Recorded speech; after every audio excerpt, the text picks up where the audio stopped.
Once upon a time, in the bustling city of Benin in southern Nigeria, there was a wealthy couple, Idemudia and Itohan, who were known far and wide for their kindness and generosity. Idemudia was a successful merchant dealing in precious artifacts and spices, while Itohan ran a popular eatery that served the best delicacies in all of Benin City. They had everything they desired, but the apple of their eyes was their only son, Nosa.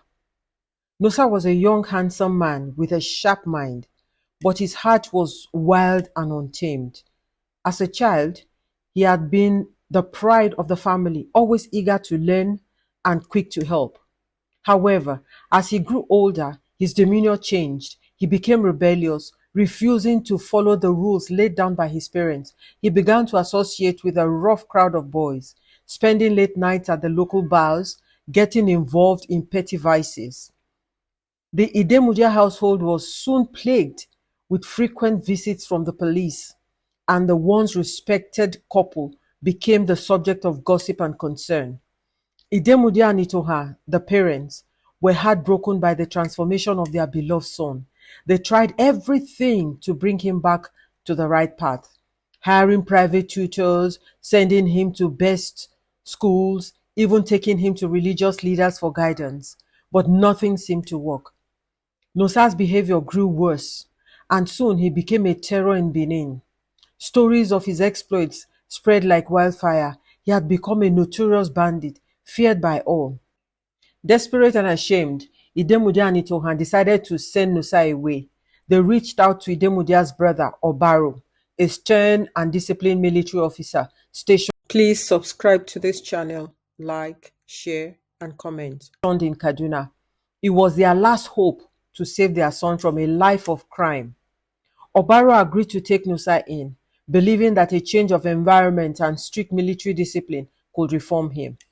With heavy hearts, Idemudia and Itohan sent Nosa to Kaduna. For a while, there was peace in the Idemudia household and neighborhood. The news from Kaduna was positive. Nosa was adjusting under his uncle's care very well. Shortly after Nosa's arrival in Kaduna, Obaro was posted out of Kaduna to a far-off state, leaving Nosa unsupervised. Feeling abandoned and alone, Nosa's old habits resurfaced. He soon ran away from his uncle's home and disappeared into the shadows of the city. Without guidance, Nosa fell into the wrong company once more. He was quickly drawn to an unhealthy group known for terrible vices along the Abuja-Kaduna Expressway, a vital route connecting the north to the south of Nigeria. His sharp mind and fearless nature soon earned him respect among the group, and before long, Nosa had risen through the ranks to become the leader of the gang. Under Nosa's leadership, the group became more daring and ruthless. They orchestrated several high-profile notoriety and demanding hefty ransoms from passengers who plied the route. The name, the General, Nosa's nickname, struck fear in the hearts of all who traveled the Abuja-Kaduna Expressway. The once loving son had become a feared general, his parents none the wiser. 1 year passed since Nosa was sent to stay with his uncle in Kaduna. His parents, Idemudia and Itoha, longing to see their son, decided to surprise him with a visit to Kaduna. They packed their bags and set off on the journey, unaware of the dangers that lay ahead. As they approached Kaduna, they were ambushed by a group of notorious men. Panic set in as they were dragged into the dense forest, blindfolded and terrified. The news of their capture spread quickly, reaching Obaro's ears. Horrified at the thought of his beloved brother and sister-in-law in danger, he wasted no time. Mobilizing men from his base in Sokoto, he launched a swift and decisive search operation in the dense forests surrounding the Abuja-Kaduna Expressway.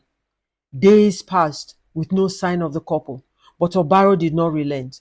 He had a personal stake in this mission, and he was determined to find Idemudia and Itoha, no matter the cost. Meanwhile, deep in the forest, the couple were being held captive by Nosa's gang. They had been physically assaulted and mistreated as they could not provide the substantial ransom the group had demanded. On the night of the fourth day, A fierce rescue operation ensued. The military swooped down on the group's hideout with precision and force, overpowering them in a surprise attack. Amid the chaos, Nosa's gang members were apprehended one by one, their reign of evil finally coming to an end. In the dim light of the hideout, Idemudia and Itohan were brought before the leader, who stood hidden in the shadows. Weak and bruised, the couple pleaded, their voices. Please subscribe to this channel, like, share, and comment. Trembling with fear. But when the leader stepped into the light, they were shocked in horror. Their eyes widened as they recognized the face of their son, Nosa, their only child, now the infamous group leader that had caused them and others pain in northern Nigeria. A collective shock rippled through the forest as the truth dawned on everyone present. The soldiers, the captives, even Nosa himself stood frozen in shock. The realization hit Idemudia and Itohan like a bolt of lightning, their hearts shattering into a million pieces. "Is this what you have become, Nosa?" his father managed to utter, his voice choked with emotion. "Our son, a bandit?" Nosa stood silent, his once defiant eyes now clouded with confusion and regret. He had never anticipated this moment, never imagined that his life of crime would bring him face to face with the very people he had once loved the most. But before anyone could react, the soldiers moved in to restrain Nosa. The reality of his actions and the consequences that awaited him began to sink in. As he was taken away, he turned to his parents one last time, tears streaming down his cheeks. The forest was very silent except for the distant rustling of leaves and the occasional whispers of birds startled by the commotion. The soldiers had secured the remaining gang members, binding their hands and leading them away in a long line like fallen warriors. Nosa, however, was kept separate, his hands shackled tightly behind his back. The weight of his chains was nothing compared to the heaviness in his heart. Idemudia and Itohan sat on the ground, their eyes fixed on Nosa, disbelief etched on their faces. They had endured much in the past few days, but nothing could prepare them for what had happened. Nothing could compare to the pain of seeing their son like this. How could the boy they had raised and they had loved so deeply become the leader of such a vicious group? Obaru, still reeling from the shock of recognizing his nephew, approached his brother and sister-in-law. He knelt beside them, his stern military demeanor softened by the shared grief and confusion. "We need to move them to a safe location," he said quietly, his eyes shifting to the soldiers who were busy clearing the area. "I'll ensure Nosa is handled with care, but he will have to face justice, Idemudia. You understand that, don't you?" Idemudia nodded, his throat too tight to speak. Itohan, however, could not hold back her tears any longer. "What have we done, Obaru?" she sobbed, clutching her husband's hand. "How did it come to this?" Obaru had no answers for her. He too was struggling to understand how the promising young boy he had known could have gone so astray. "We will find out," he said decisively. "But first, we must get you both to safety." As the soldiers prepared to leave the forest, Idemudia and Itoha were helped to their feet. They stumbled, weak from their ordeal, but Obaru was there to support them. As they walked past Nosa, who was now surrounded by soldiers, his mother reached out. "Nosa," she whispered, her voice breaking. Nosa lifted his head, his face a mask of shame and regret. "Mama," he murmured, his voice barely audible. Tears glistened in his eyes, but he made no move to speak further. The weight of his crime, the disappointment in his parents' eyes, it was all too much for him to bear. Obaru ordered his men to transport Nosa and the others to the military base. The drive back to Kaduna was long and tense. The once jubilant forest now seemed like a distant nightmare. Idemudia and Itohan were placed in a secure room at the base where a military doctor attended to their wounds. As the hours passed, Obaro sat with them, piecing together what had happened. Nosa will be held here until the authorities decide his fate, he explained. But perhaps there's still a chance to talk to him, to understand why he did this. Maybe there's a way to bring him back to the path of righteousness. Idemudia, though exhausted, nodded slowly. He is our son, Obaro, he said softly. We cannot abandon him now, no matter what he has done. The following morning, the military base was abuzz with activities.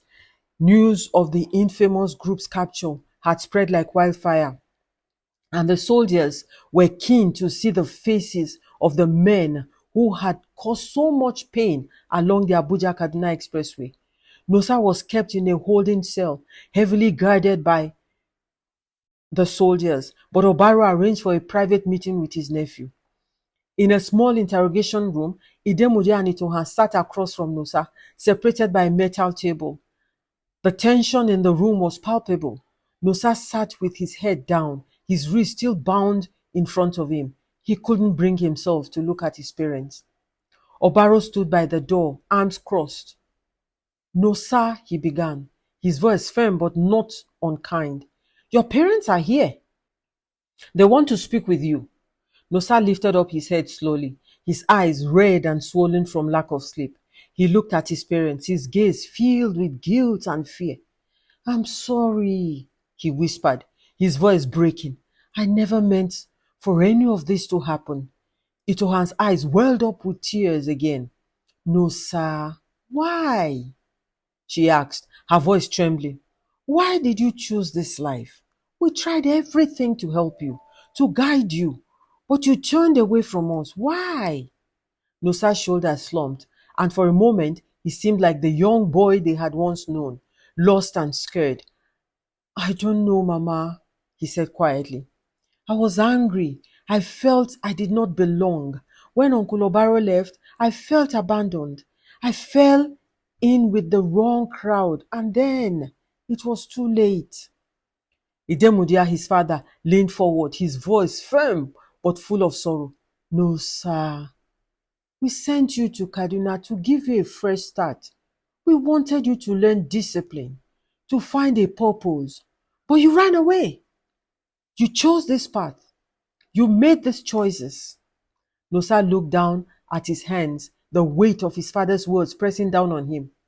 I know, Papa, he said softly. I know I've made terrible mistakes. I don't expect you to forgive me. I don't deserve it. But I don't know how to make things right. There was a long silence. Then Obaro spoke. There's always a way back, Nosa. But it starts with taking responsibility for your actions. It starts with being willing to change. Nosa looked up, his eyes searching his uncle's face for a hint of hope. Do you think it's possible for me to change, Uncle? He asked hesitantly.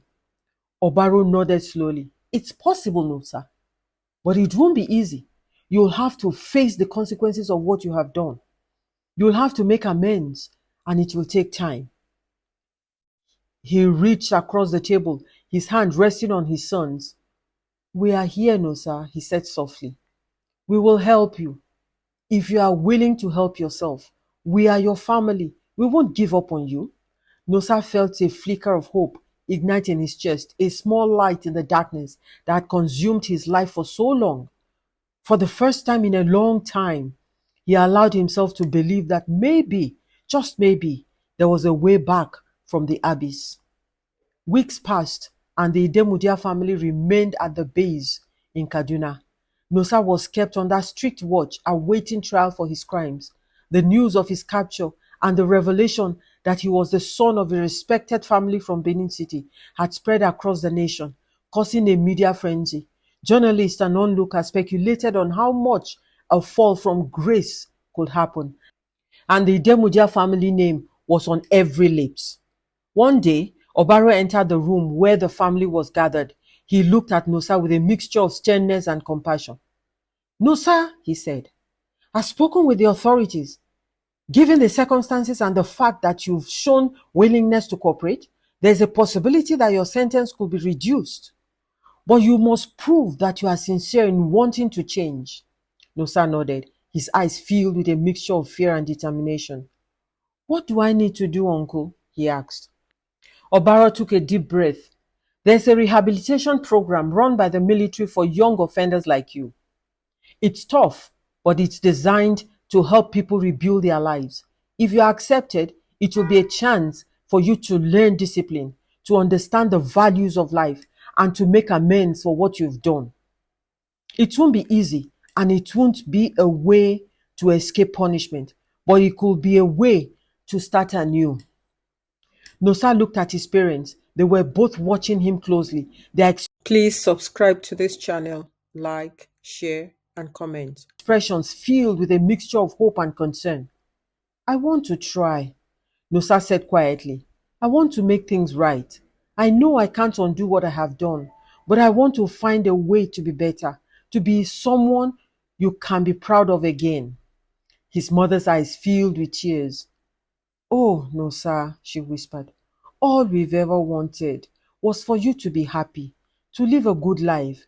If you are willing to work for it, we will support you every step of the way. The next few months were grueling for Nosa. He was accepted into the rehabilitation program, and the days were filled with rigorous training, counseling sessions, and hard labor. The military officers in charge of the program were strict but fair, pushing him to his limits and forcing him to confront his past actions.